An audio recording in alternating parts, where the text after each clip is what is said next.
So today we get to finish off the book of Esther. We're going to be in Esther chapter 9, and we're going to go until Esther chapter 10, verse 3.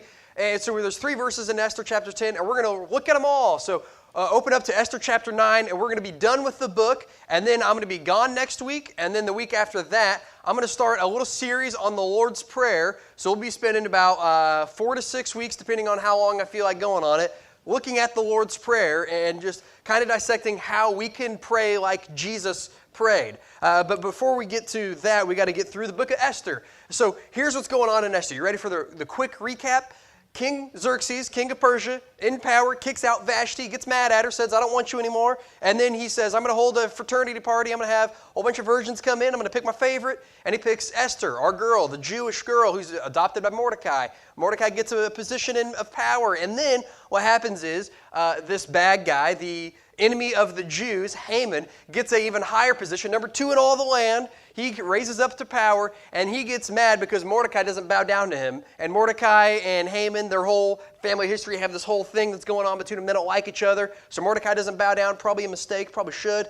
And so Haman says, all right, I'm going to kill you and all your family. And so that's what he decrees. He writes a law that says, on the 13th day of this month, I'm killing you and I'm killing all your friends.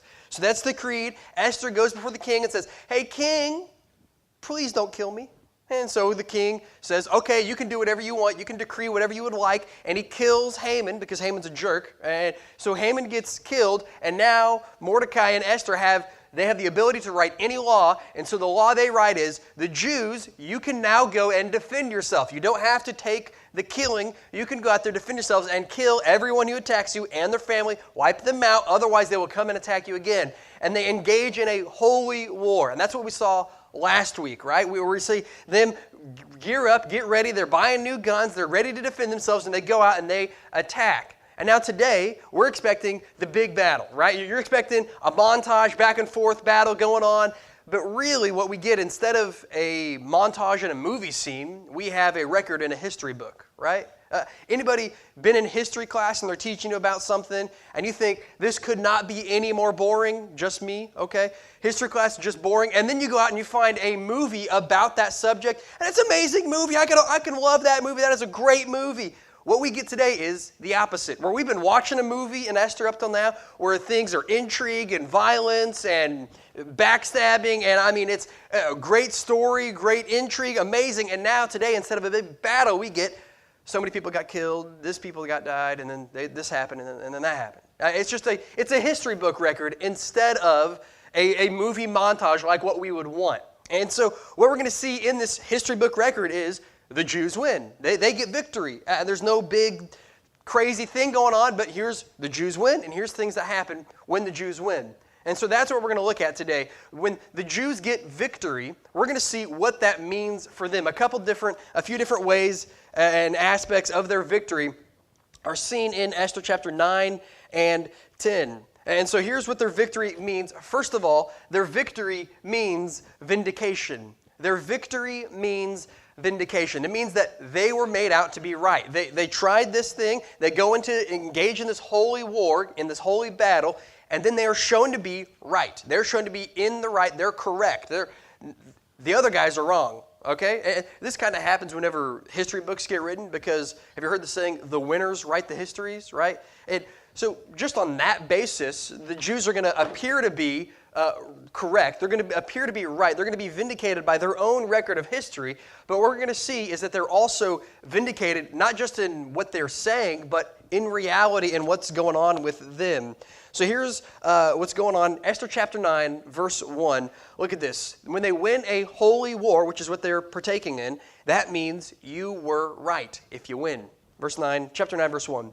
Now in the 12th month, which is the month of Adar, which is the month that they're going to kill everybody, and on the 13th day, that's the day that they're going to kill everybody, and the Jews are allowed to defend themselves.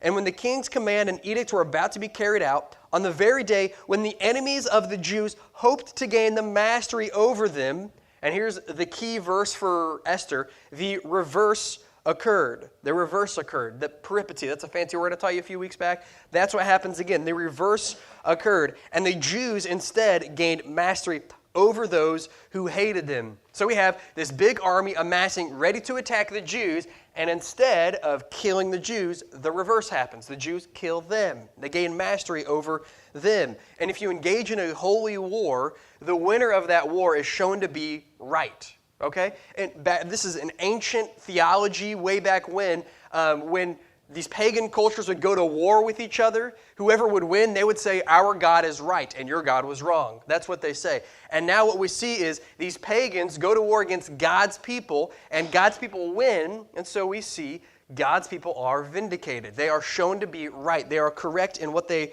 have been doing this whole time. Now look at the reason that they win this battle. Verse 2 now.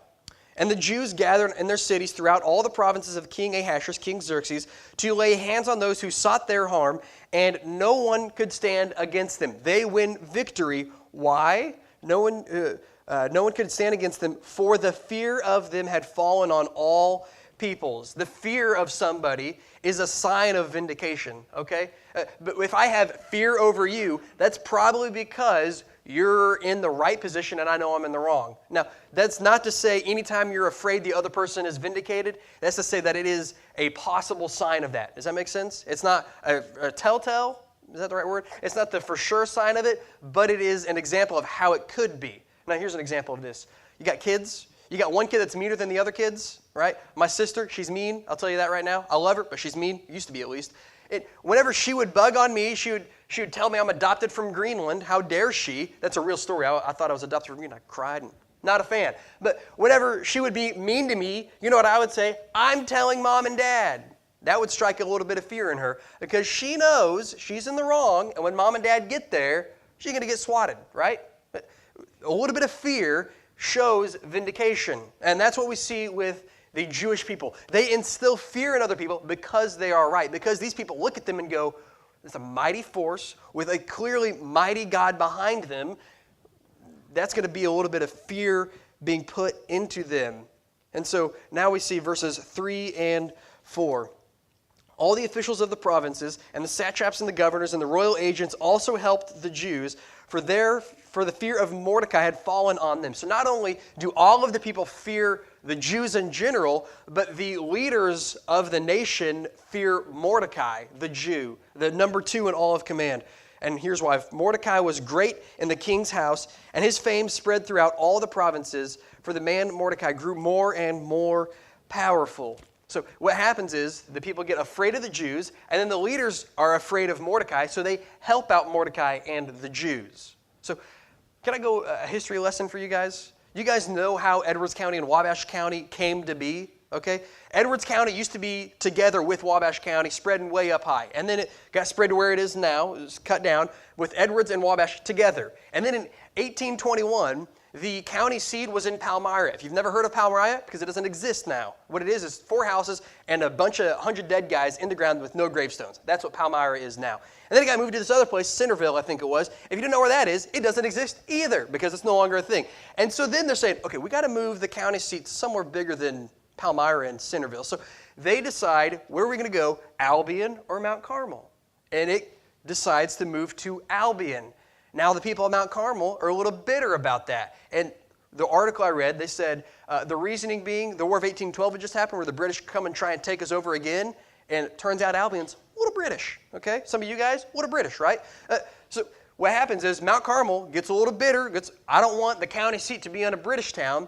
And so they have 4 groups of militia march from Mount Carmel to Albion. Did you guys know this? I think that's amazing. How does that happen? You got groups of militia come to forcefully take and kill the people in Albion and take the county records to Mount Carmel. I love that story. It's a big deal. But imagine, that's what's going on in the story of Esther, okay? We have the militia in Mount Carmel ready on a day. We're going to come march and attack all of the Jews, all of Albion, okay?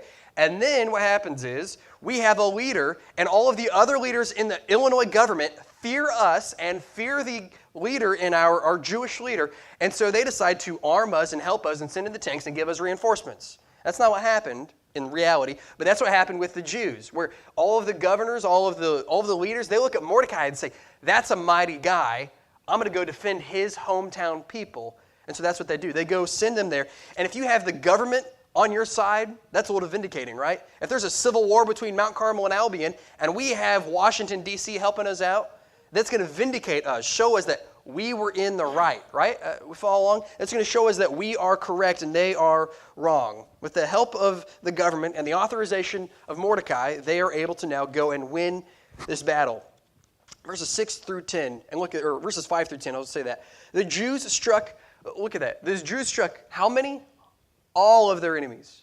The Jews struck all of their enemies with the sword, killing and destroying them, and did as they pleased to those who had hated them. In Susa, the citadel itself, just in the capital city, just in Washington, D.C., we have 500 men destroyed by the Jews. And also they killed, and ready for this, there's some great names now, Parshandatha, Dolphin, Asphatha, Paratha, Adalia, Aridatha, Parmatha, Arisai, Aridai, Varisa. Did I get any of those names right? No, okay? The answer is no, I didn't get any of them right. But those are the 10 sons of Haman. Look at verse 10. The 10 sons of Haman, the son of Hammedatha, the enemy of the Jews. So they take Haman, they kill him, right? The king has just killed Haman, and now he's got 10 sons who he's raised to hate Mordecai, who he's raised to hate the Jews. And they're going to come and they're attacking on the 13th day of the month of Adar. They come, attack the Jews, and the Jews strike each and every one down. There's no question. Every enemy that the Jews have are struck down and killed, including these 10 guys who are now the ringleaders. Whenever Haman's killed, he's the real ringleader. Whenever he's killed, their sons take up the mantle, and now they're wiped out. They're killed. They're brought to nothing. And this attacking and this offending and this slaughtering takes place in the streets of the capital city of Persia, in Washington, D.C., where the government is housed. Let's keep reading a little bit, verses 11 and 12. That very day, the number of those killed in Susa, the citadel, was reported to the king. So they come and say, hey, king, we killed 500 of the enemies. And the king said to Queen Esther, in Susa, the citadel, the Jews have killed and destroyed 500 men, and also the 10 sons of Haman. What then have they done in the rest of the king's provinces? Now what is your wish? It shall be granted to you. And what further is your request? It shall be granted to you. Now, remember, up to this point, King Xerxes has asked 3 times, hey, what is your request? What is your wish? I will give it to you, even up to half my kingdom, right? And on the 3rd time, she says, don't kill me, please. Kill the other guys instead. And so that's what he does. And now he comes and he says, look, it's done. If you have any request, I promise you I will get it done. If you want an example, you wanted these guys dead, and now 500 of them are dead. I promise you, I will vindicate you. I will do anything you would like. Up to half my kingdom, I will give you anything. I will grant you anything you need. And so here's what she asks, verses 13, 14, and 15. Esther said, if it please the king, let the Jews who are in Susa be allowed tomorrow also to do according to this day's edict, and let the 10 sons of Haman be hanged on the gallows. So she says, hey, there's some more guys out there that want to kill us, so let us go another day. And also, those 10 sons we killed, the 10 ringleaders, hang them up on the gallows so that everybody can see, right? With the gallows, it's not a noose like we have. The gallows is a big stick that they stick them on and put them outside the city, and so that people walking in go, that's going to happen to me if I mess up. A good example of this is in the movie Pirates of the Caribbean. You guys seen this movie, the first one, where Jack Sparrow, our main character, riding into town on the boat, and he looks out there and he sees these 3 corpses hanging from ropes, and there's a sign there that says, pirates, ye be warned, right? And what that's saying is, if you're a pirate, this will happen to you. And what we see here with hanging up the 10 sons of Haman up on gallows, what it's saying is, enemies of the Jews, ye be warned. This will happen to you if you attack us. You've been warned. What are you going to do? So let's keep reading. What happens outside of the city? Verse 14. So the king commanded this to be done. A decree was issued in Susa, and the 10 sons of Haman were hanged. And the Jews who were in Susa gathered also on the 14th day of the month of Adar, and they killed 300 men in Susa, but they laid no hands on the plunder. Now imagine if you're going to battle with somebody, and you see your commanding officer killed, and then you see the 10 replacements for the commanding officer killed in front of you, hanged on gallows, and they say, don't come attack us, otherwise this will happen to you. Anybody else saying, I'll just go home. That's a good idea. I'll just head out. I don't really want to get hanged on the gallows. It's not worth it. But what we see is 300 more people still attack, still loyal to Haman, still loyal to Haman's sons, attack and try to destroy the Jews. And instead what happens is they get killed. So you have 800 people in the capital city alone, but there's more going on outside of the city of Susa. Verse 16. The rest of the Jews who were in the king's provinces also gathered to defend their lives and got relief from their enemies and killed 75,000 of those who hated them, but they laid no hands on the plunder. If you take a football stadium on Sunday morning full of 75,000 people and kill them all, that's how many people you just wiped out. All across the nation. That is a huge detriment, right? If we lost in America 75,000 soldiers, that's a big hit, right? That's a big hit. And all these guys, they're probably soldiers, probably enrolled in the army of Xerxes. They come and they attack the Jews, and 75,000 of them get wiped out and get killed, all because the victory is won by the Jews, and they are vindicated in that victory. But there's another way, one last way I want to look at how they get vindicated, how the Jews, our main guys, get vindicated. They're shown to be right. And it's something that's kind of thrown in there, sprinkled in throughout. Found in verse 10, verse 15, and verse 16. We see this phrase repeated, and they laid no hand or no hands on the plunder. And remember the law? It says, kill them all and take their plunder. That's what the law allows for them to do. And instead what they do is they kill them all, and then they do not take the plunder. They say, I'm not going to dabble in that. I'm not going to take the plunder. And the reason goes back to our guy, King Saul, and the Amalekites and King Agag, where he's supposed to kill them all, and he doesn't. He's supposed to burn everything, and anything that doesn't get burned, like silver, gold, you're going to go put it in the Lord's temple. You just kill everybody and destroy everything, but instead what he does is he keeps some alive, and he gathers the best of the best for himself. And so these guys, now when they get the law again, to go and succeed where Saul failed, they do.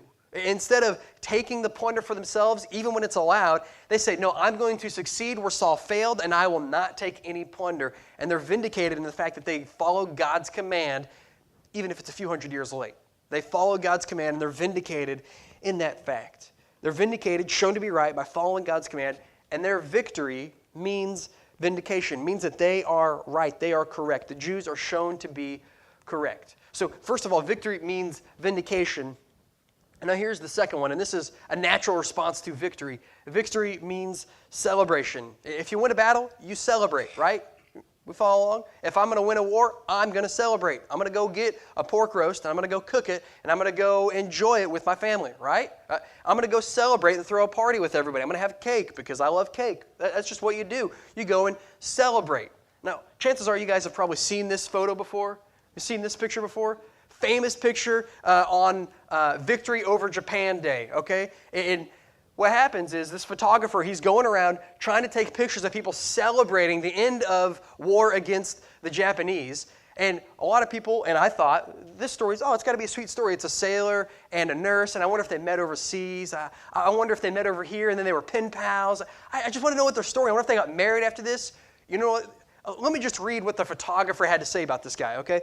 Here's what the photographer had to say. In Times Square on VJ Day, Victory over Japan Day, I saw a sailor running along the streets grabbing any and every girl in sight. Whether she was a grandmother, stout, thin, old, didn't make a difference. That's this guy. He's just going around finding any girl he can find and kissing her on the lips, celebrating. Now, maybe we shouldn't celebrate like that because, right?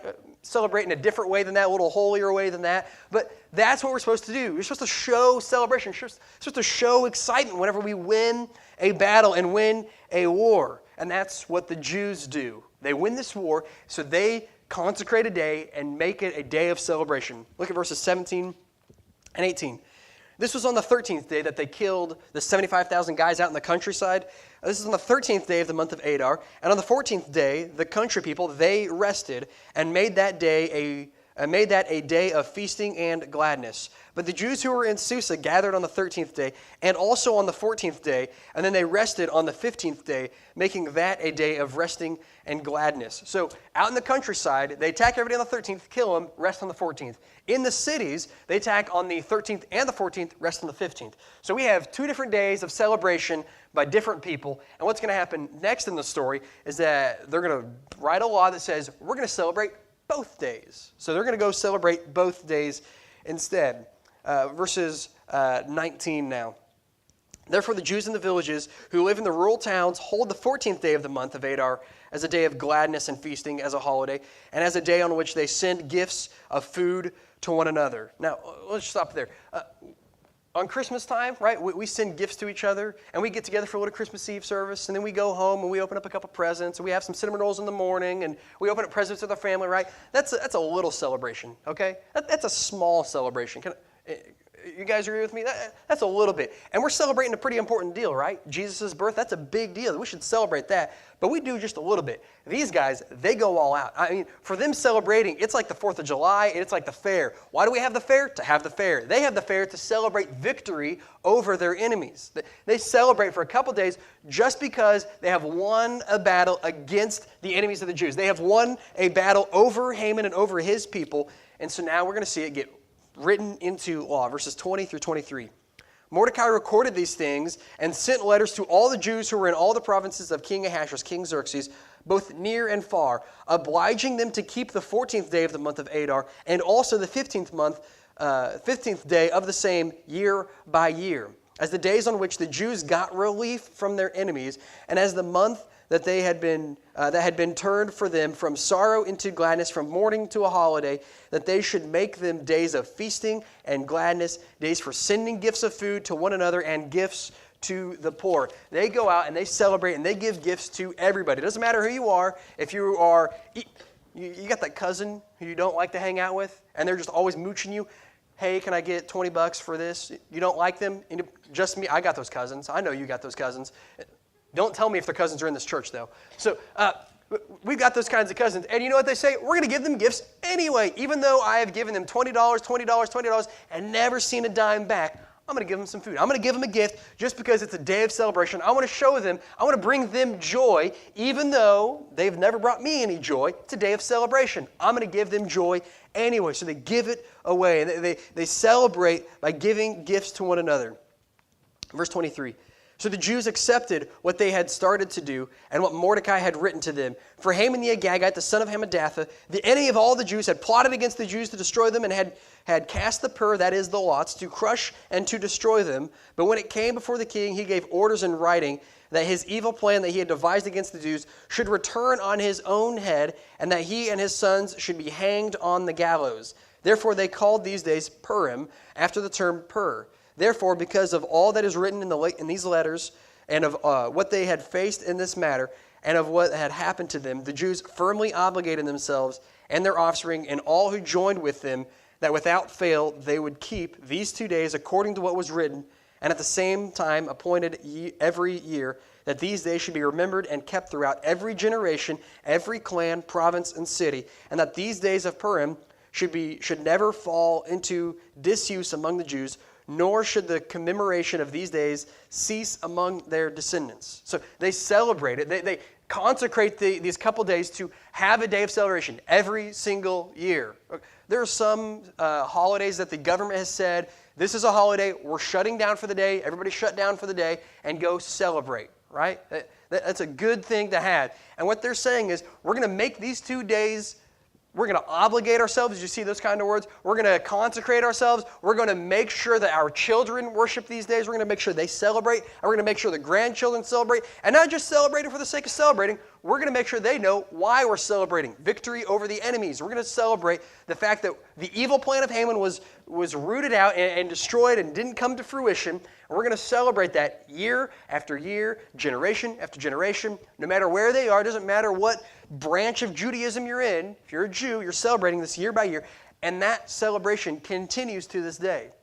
The Jews gather in Purim, and they go to the synagogue, and they listen to the story of Esther read in Hebrew, so I can't understand it, but they celebrate it. They rejoice in the fact that they have victory over their enemies. And this tradition, it's not just a tradition for the sake of having a tradition. There's meaning behind it, and that meaning lasts. And they pass that meaning on to more and more people.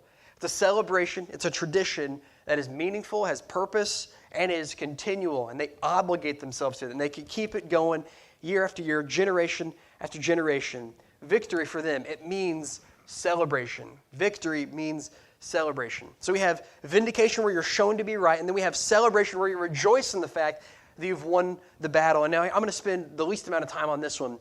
Third one is victory means exaltation. Whenever you are shown to be right, you write the record book, so you're lifting yourselves up, right?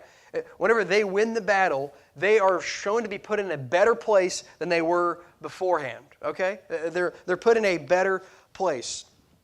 And this is what happens with Mordecai. We saw this way back in chapter 8. On that day, King Ahasuerus gave the Queen Esther the house of Haman, the enemy of the Jews. Mordecai came before the king, and Esther had told what he was to her. And the king took off his signet ring, which he had taken from Haman, gave it to Mordecai, makes him number 2 in all the kingdom. And Esther set Mordecai over the house of Haman. And so we see Haman, first of all, get exalted, get lifted up, get put in a higher place. And now what we're going to see is Haman, in his position, lift up other people, exalt other people, lift all of the Jews up. So look at chapter 10 now. Chapter 10, verses 1 and 2, first of all. King Ahasuerus, King Xerxes, he imposed a tax on the land and on the coastlands of the sea, and the acts of his power and might and the full account of the high honor of Mordecai, the high honor, the exaltation of Mordecai, to which the king advanced him, are they not written in the book of the Chronicles of the kings of Media and Persia?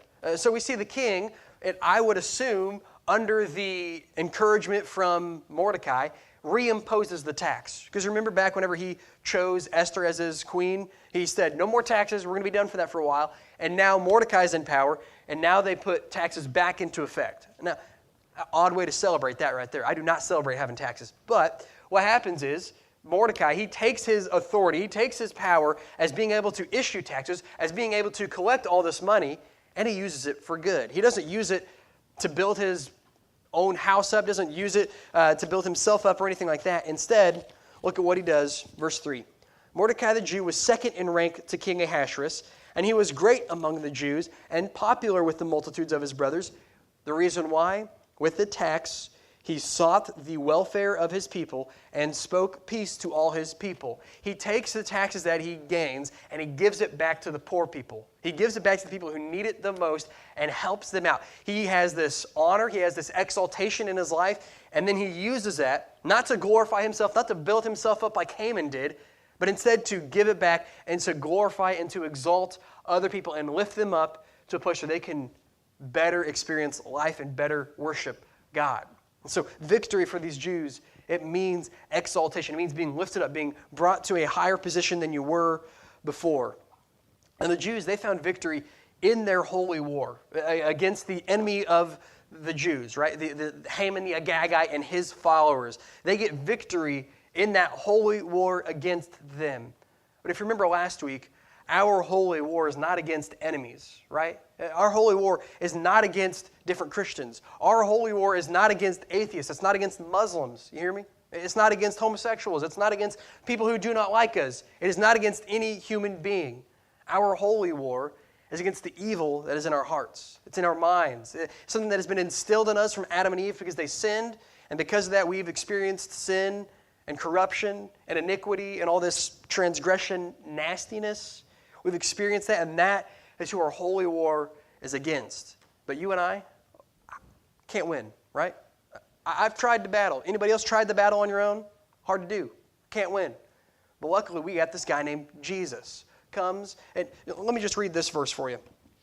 This is 1 Corinthians chapter 15, verse 57. But thanks be to God who gives us the victory, our Lord Jesus Christ. Through our Lord Jesus Christ. That is why we have victory. Can I break down what salvation is for us? Because we have victory, which means we have salvation, okay? Salvation can be broken up into 3 different parts. Justification, sanctification, and glorification. Now those 3 points echo these 3 points of victory that the Jews have.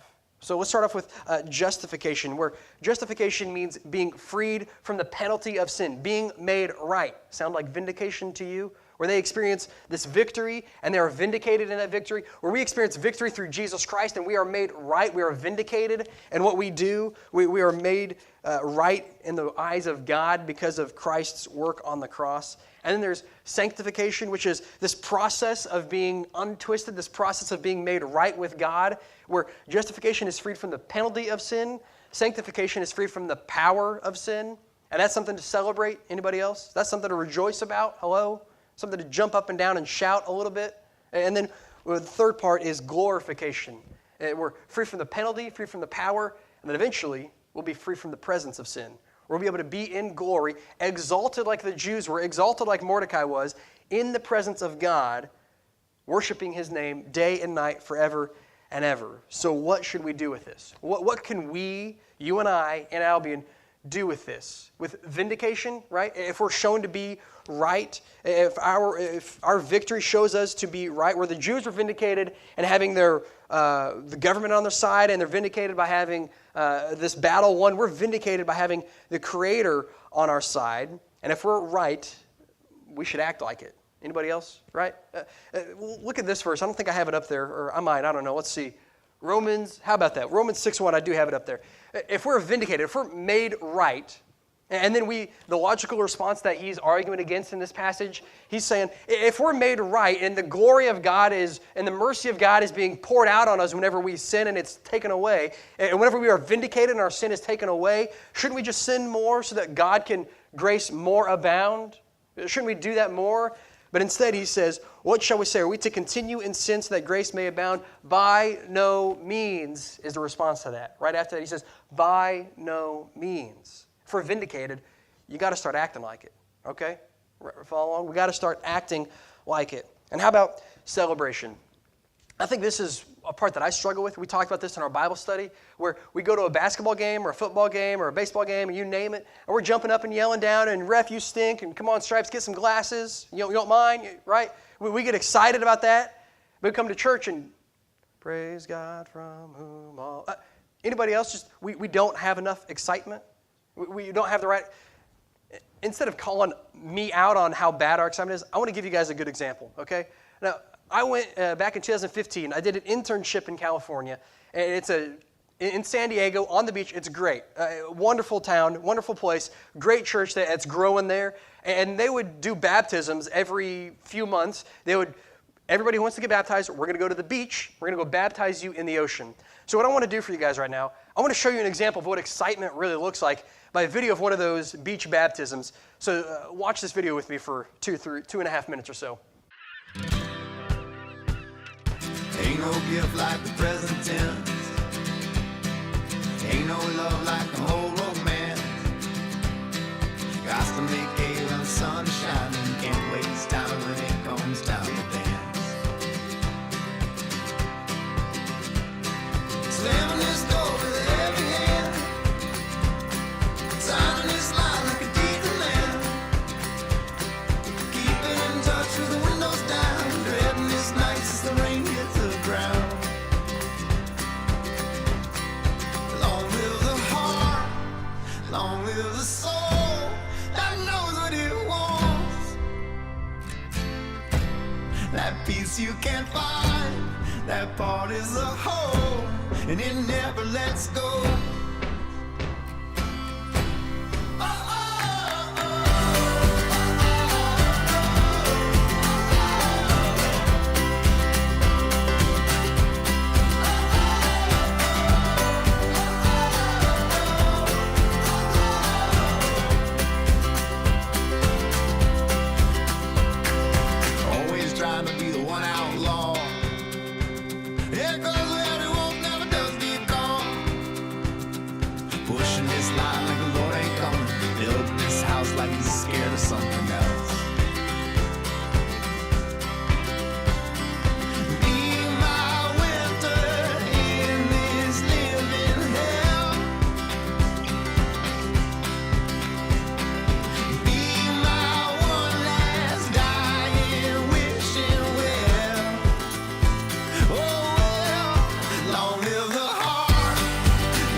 That's the real one that I wanted you to see. I love that little clip where they just rejoice. Anybody jumped up and down like that before?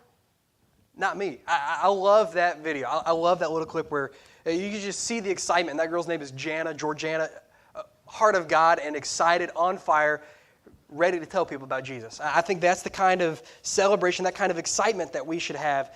And then exaltation, where we're eventually going to be glorified, but we're not there yet. We're eventually going to be exalted, but we're not there yet. But Christ has exalted us and proclaimed our name in heaven. So how about you and I? It's our turn to go and exalt others and to lift them up. People need encouragement. People need help. What Mordecai did, he took all of his money that he had and he gave it to other people. He took what he had and just used it to help other people and bless them. What can we do to bless and honor and exalt other people, other Christians? Now I'm going to close with this chorus of the song we're getting ready to sing, and you guys can come up and play during this. And I love this song, not in our hymn books, but it's up there on the screen. We'll be singing it. Here's the chorus. Oh, victory in Jesus, my Savior forever. He sought me and he bought me with his redeeming blood. He loved me ere I knew him, and all my love is due him. He plunged me to victory beneath the cleansing flood. Our victory is found in Jesus Christ. Let's go and worship him now.